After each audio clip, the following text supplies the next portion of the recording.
Deegan making a name for herself in the racing world, full-time here in ARCA this year. What's the big term plan for you?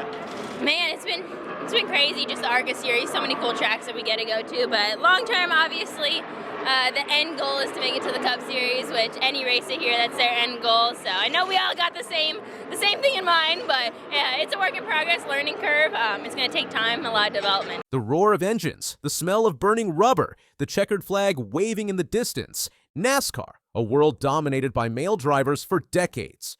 But there's one name challenging the status quo, a name that makes NASCAR executives nervous, a name they'd prefer you didn't look too closely at, Hailie Deegan. At just 21 years old, this California native isn't just breaking records. She's shattering the entire NASCAR paradigm. But her journey to the top hasn't been the fairy tale NASCAR's marketing team wants you to believe. Today, we're pulling back the curtain on what NASCAR doesn't want you to know about Hailie Deegan, the untold struggles, the family legacy they downplay, and the raw determination that threatens to revolutionize the sport forever. Most racing fans know Hailie Deegan as the promising young talent in the Craftsman Truck Series, driving the number 19 Monster Energy Toyota Camry. What they don't know is that Hailie's path to NASCAR was predetermined before she could even walk. Born into motorsport royalty, Hailie's father isn't just any dad, he's Brian Deegan, the motocross legend and co-founder of Metal Militia. NASCAR's carefully crafted narrative often minimizes this connection, preferring to paint Hailie as a self-made prodigy rather than acknowledge the motorsport dynasty she comes from.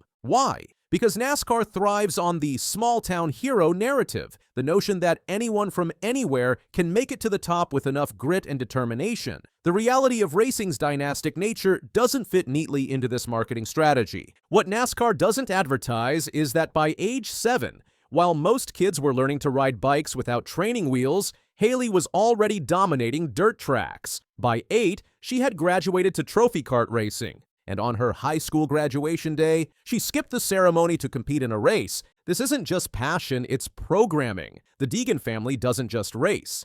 They live and breathe speed, danger, and competition. But here's what really makes NASCAR executives uncomfortable. Hailie Deegan isn't playing by their rules. In 2018, she made history by becoming the first woman to win a NASCAR K&N Pro Series race. This wasn't supposed to happen. Not this soon, not this dramatically. Female drivers in NASCAR have traditionally been positioned as novelties, not champions. They're marketed for their appearance first, talent second. Hailie flipped that script, forcing NASCAR to reckon with a female driver who couldn't be relegated to female driver status. She was simply a winner. And then there's the money. The racing industry has a vested interest in maintaining the myth that success comes primarily through talent rather than financial backing. The uncomfortable truth? Racing is one of the most expensive sports to break into. While NASCAR happily promotes Hailie's $450,000 per season salary, what they don't emphasize is the millions required to get to that point. From her earliest dirt bike days through multiple racing series, the Deegan family's investment in Hailie's career likely reaches into 7 figures. This is the dark secret of motorsports that organizations like NASCAR prefer to keep quiet, the astronomical financial barriers to entry that keep talented drivers from disadvantaged backgrounds from ever getting a shot. Then there's Hailie's social media empire, an aspect of her career that makes traditional NASCAR executives deeply uncomfortable. With over 1.3 million followers across platforms, Hailie isn't just a driver. She's a brand, a content creator, and a direct-to-fan marketing powerhouse. She doesn't need NASCAR's permission to speak to her audience. This direct connection threatens the traditional power dynamics in racing, where drivers were expected to be grateful, compliant brand ambassadors who stayed on message. Hailie represents the new generation drivers who build their own platforms and bring their own audiences to the sport, rather than the other way around. Her YouTube presence with her family gives fans unprecedented access to life behind the scenes. No carefully staged photo ops, no scripted interviews, just raw, unfiltered reality that NASCAR can't control. And let's talk about what really makes NASCAR nervous: Hailie's potential to become bigger than the sport itself. In racing's hierarchy, the sport has always been positioned above any individual driver. Stars come and go, but NASCAR remains. Hailie challenges this order. With her crossover appeal, social media presence, and unique position as a groundbreaking female driver, she has the potential to transcend NASCAR entirely. This explains the organization's careful, measured promotion of her career. They want her success, but not too much, not too fast, and certainly not on her terms. Behind the glamorous race day appearances lies another reality NASCAR rarely showcases: the physical toll of racing. Haley's commitment to fitness isn't just about looking good for sponsors. It's about survival. Racing at 180 miles per hour generates G-forces comparable to what fighter pilots experience. The physical strain is immense, and the danger ever present. NASCAR's sanitized presentation of racing glosses over these harsh realities, preferring to focus on the spectacle rather than the sacrifice. For female drivers like Haley, this physical challenge comes with added scrutiny. Every crash, every mistake is magnified through the lens of gender, a burden male drivers never face. This is the pressure cooker environment Haley navigates daily, a reality NASCAR's polished promotional videos conveniently omit. Then there's her personal life, including a relationship with fellow racer Chase Cabre and a frightening stalker incident that NASCAR's PR machine worked overtime to minimize. The stalker situation revealed an uncomfortable truth about female athletes in the public eye. They face dangers their male counterparts rarely encounter. NASCAR's response? Downplay. Move on. Keep smiling for the cameras. Haley and Chase's relationship exemplifies racing's close-knit culture, living together in Mooresville, North Carolina, racing's heartland, in a home whose value remains conspicuously undisclosed. What truly threatens NASCAR is what Deegan represents: change itself. In this tradition-bound sport resistant to evolution, Haley embodies racing's future. Young, media-savvy, and unapologetically authentic, she's the new breed of NASCAR star who doesn't need the organization as much as it needs her. Her Haley's Holiday Haul charity, delivering thousands of pounds of food to those in need, demonstrates her understanding that modern athletes must transcend their sport, building personal fan loyalty that belongs to her, not NASCAR. So what doesn't NASCAR want you to know about Hailie Deegan? That she's rewriting the rules of what it means to be a racing star in the 21st century, that she represents both the greatest opportunity and the greatest threat to racing's status quo, that her success could forever change who gets to compete at the highest levels of motorsport.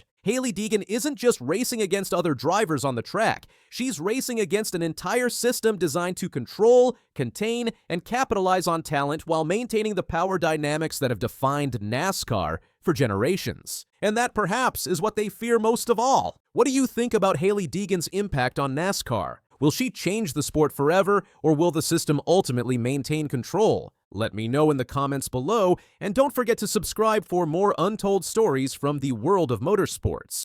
It's $100 million. Maybe you guys should get some money together, and I'll go down and get it, and you guys can buy me some tickets too. You got a better chance of getting struck by lightning. It's easy to get struck by lightning. Hold a big metal pole up in a rainstorm. Reality star collapses in courtroom. The beloved Pawn Stars personality Austin Chumlee Russell faced a shocking moment when he fell unconscious during his own sentencing hearing. But what led to this dramatic courtroom scene?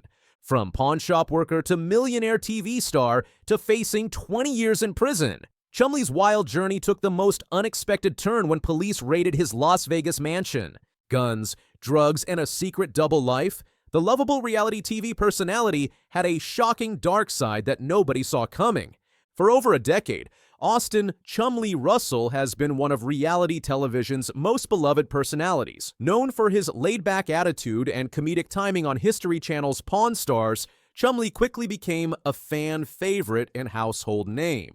What began as a job at his friend Corey Harrison's family pawn shop turned into television stardom when Pawn Stars premiered. The show became a cable TV phenomenon, producing over 500 episodes and making Chumlee an unexpected breakout star.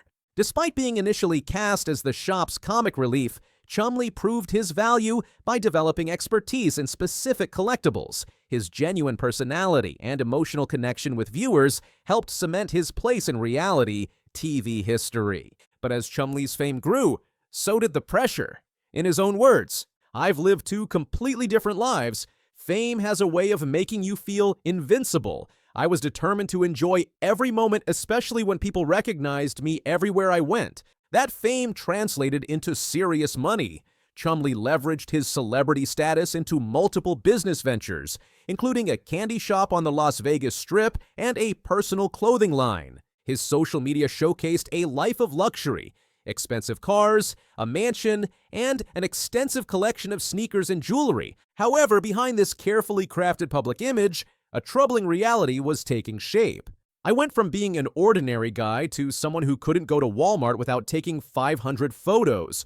Chumlee once revealed in a rare candid interview, "It drove me crazy. I turned to things to help me deal, and it almost cost me everything." The gap between his lovable on-screen persona and his private life continued to widen. Then, in March 2016, everything came crashing down. Las Vegas police raided Chumlee's mansion. Initially connected to a sexual assault investigation, what officers discovered inside led to charges that shocked fans across the country. According to court records, police found multiple firearms, including assault rifles, along with drugs and drug paraphernalia. The search warrant, initially executed for an unrelated investigation, uncovered a side of Chumlee that nobody had seen on television.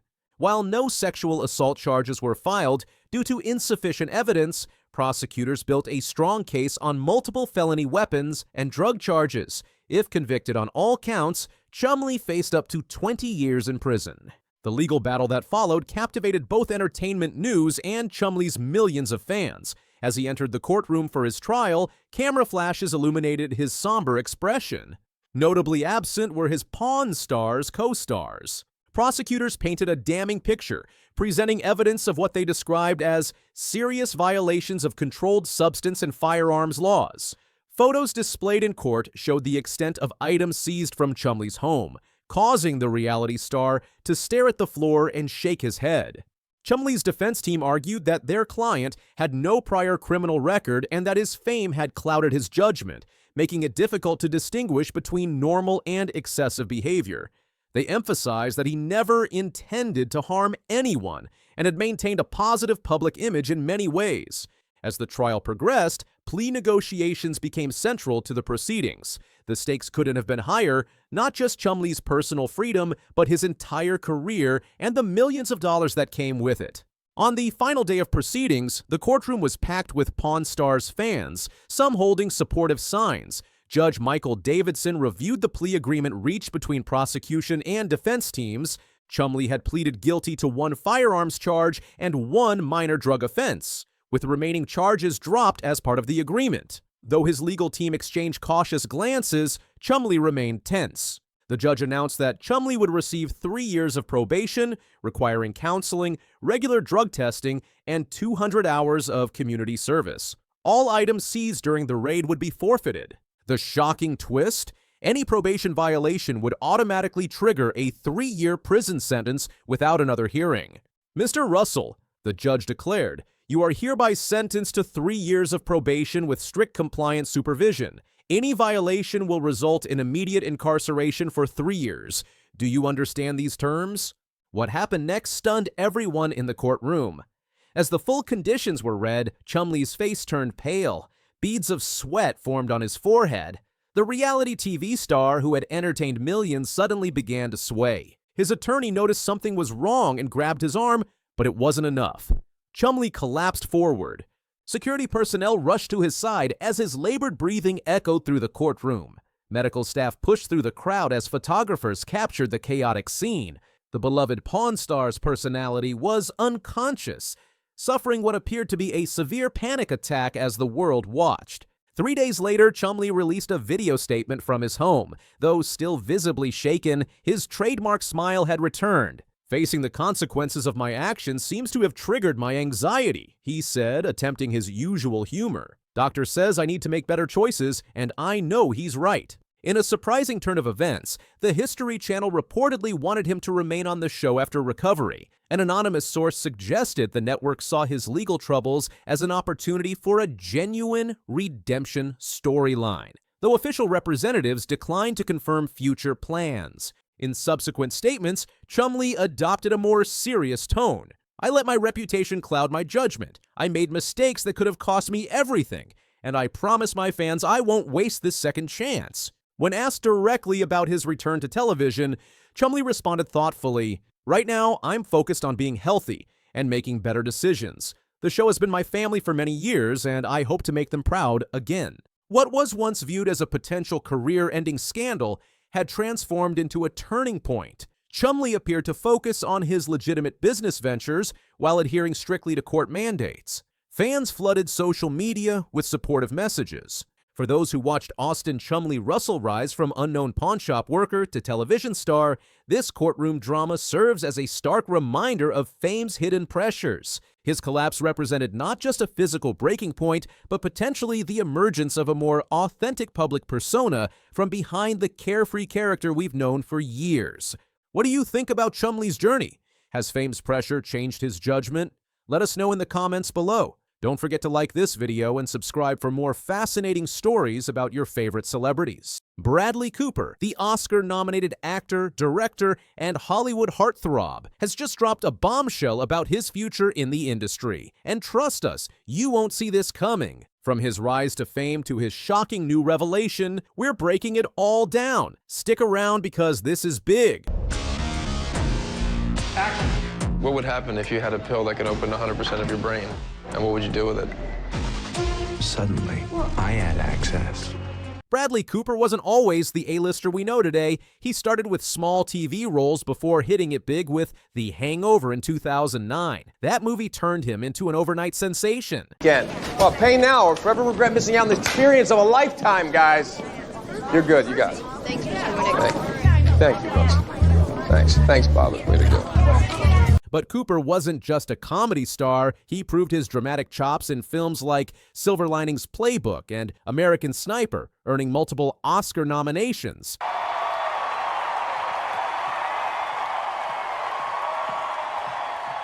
are you? You made it. It's good to see you.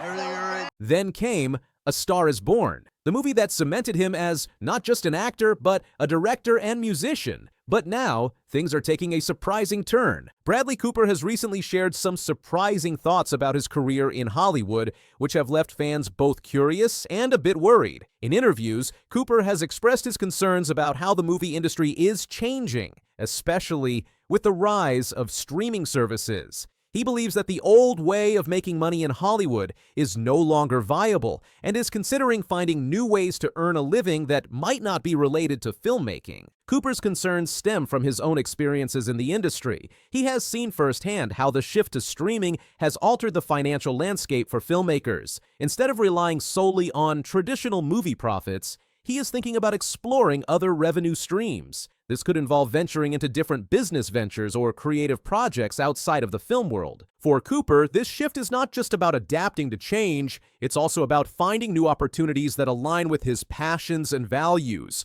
As someone who has navigated the highs and lows of Hollywood, he is now looking to diversify his career and perhaps find more sustainable ways to succeed in an evolving entertainment landscape. Fans are eager to see how he will navigate this new chapter in his career. Wait, what does that mean? Is he quitting acting? Taking a break?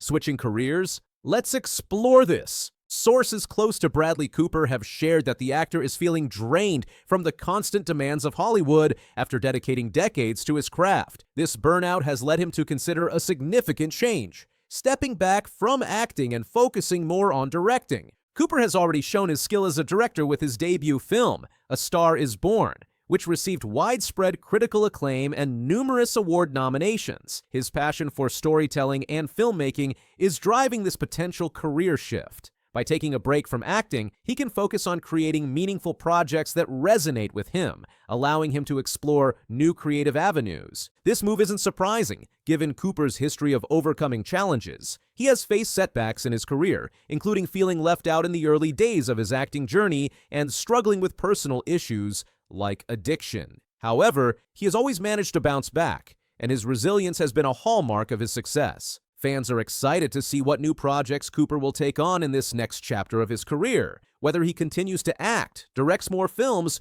or explores other creative interests. His dedication to storytelling and his passion for filmmaking will undoubtedly continue to inspire audiences worldwide. In a way that felt like it was way more than a job. And, I spent the last 3 years doing this.